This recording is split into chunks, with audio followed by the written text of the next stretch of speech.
उसके बाद एक और चीज़ जो मुझे यहाँ पे लगी वो ये लगा कि क्योंकि जब इंडिया से आए थे तो इंडिया में हमें बताया जाता है कि यार बाहर तो लोगों के बहुत ज़्यादा डिवोर्स होते हैं, बहुत ज़्यादा कैजुअल रिलेशनशिप चलते हैं, तो मुझे मेरे दिमाग में यही इमेज थी।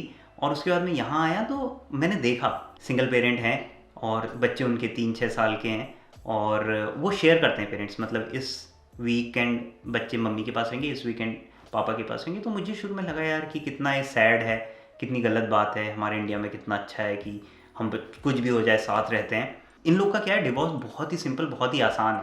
जैसे ये लोग साथ में भी रहते हैं तो हस्बैंड एक का अपना बैंक अकाउंट होगा, वाइफ का अपना बैंक अकाउंट होगा और एक इनका कॉमन बैंक अकाउंट रहता है जिसमें ये पैसे डालते हैं, जिससे ये घर के खर्चे चलाते हैं, चाहे वो रेंट हो, ग्रॉसरीज हो, उसमें से ही सब कुछ करते हैं। अब जब ये अलग होते हैं तो इन लोग दोनों के पास अपने अपने पैसे हैं, राइट। लेकिन इंडिया में क्या है कि इंडिया में सारा पैसा एक ही के पास है और अगर अलग होना भी चाहे बीवी या आदमी, वो नहीं हो सकता है। और अलग मैंने देखा है कि कुछ मेरे फ्रेंड्स का डिवोर्स चल रहा है और उनको 10 साल हो गए और उनका डिवोर्स केस चल ही रहा है। और मैंने यहाँ पे देखा कि लोग बहुत ही खुश हैं और अलग हैं, वो बहुत सही से रहने। तू अभी वो इंसिडेंट बता रहा था तेरे कज़न का। हाँ, अब जैसे मेरे मेरे कज़न जो है वो अमेरिकन है और उसकी वाइफ भी अमेरिकन है। वो अमेरिकन मतलब सिटीज़न हो गया है।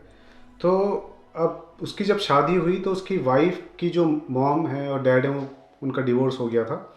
तो उसकी वाइफ, उसकी मॉम के का हस्बैंड और उसकी जो मतलब उसकी जो वाइफ के फादर की जो वाइफ है, हाँ। वो चारों लोग आए थे वहाँ पे शादी में। And they were so good with each other.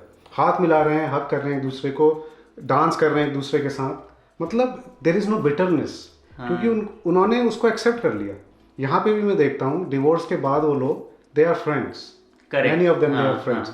मतलब जो अगली डिवोर्स है वो कम है यहाँ पे, क्योंकि वो लोग इतने समझदार हो चुके हैं, उन्होंने अपना मतलब इंटेलेक्चुअल लेवल इतना रेस कर लिया है कि वो एक साथ बैठते हैं और कहते हैं देखो हम we cannot get along together, we should split up. तो स्प्लिट अप होते हैं एमिकेबली, हाथ मिलाते हैं। And because they are self dependent, because they have taken care of themselves, they are good looking, they go to gym, they are still full of life, they find other partners. दूसरा India वाला जो हम कल बात कर रहे थे कि परसिस्टेंस, कि हम एक रिलेशनशिप में रहते हैं और उसमें प्रॉब्लम्स भी आए, हम उसे कंटिन्यू करते हैं। हाँ, मतलब अगर मेरे हिसाब से इसका एक पॉजिटिव जो साइड है वो ये है कि इंडिया में रिलेशनशिप को बहुत सीरियसली लिया जाता है और उसको बहुत कोशिश की जाती है उसको मेंड करने की ना। हाँ। क्योंकि कहीं ना कहीं हमारे दिमाग में प्रेशर रहता है सोसाइटी का भी, तो हमारे वहाँ एक ये रहता है कि यार अपने रिलेशन को मेंड करो।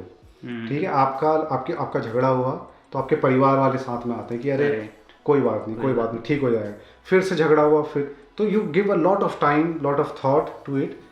बट जो प्रॉब्लम ये है कि ये तो अच्छी बात है लेकिन एस्केप के जो चैनल्स हैं वो कम है। जैसे मतलब अगर तुमने डिसाइड कर लिया कि तुम बाहर निकलना ही चाहते हो, there is no easy way out. जैसे विदेश में क्या होता है, कहीं कहीं क्योंकि इतना आसान है डिवोर्स लेना, तो बड़ी आसानी से डिवोर्स भी हो जाते हैं। क्योंकि इसमें ना एक बहुत ज़बरदस्त चॉइस है। जैसे इंडियन फैमिलीज़ में एक बच्चा है जो 2-3 साल का है और वो देख रहा है कि उसके मम्मी पापा लड़ रहे हैं कॉन्स्टेंटली 5-10 साल से, तो एक तरह से देखा जाए तो वो कहीं ना कहीं एब्यूसिव रिलेशनशिप में ही तो है। भले ही उसके माँ बाप उसको एब्यूज़ नहीं कर रहे हैं लेकिन आपस में एब्यूज़ कर रहे हैं, तो इनडायरेक्टली पैसिव एब्यूसिंग तो हो ही रही है। ठीक है, तो वो ज़्यादा अच्छा है या उसको अपने पापा को देखने का मौका हफ्ते में एक बार मिल रहा है, वो ज़्यादा अच्छा है, right. So that will decide on audience to बहुत ही सही बात है ना कि एक हफ्ते में देख रहा है। लेकिन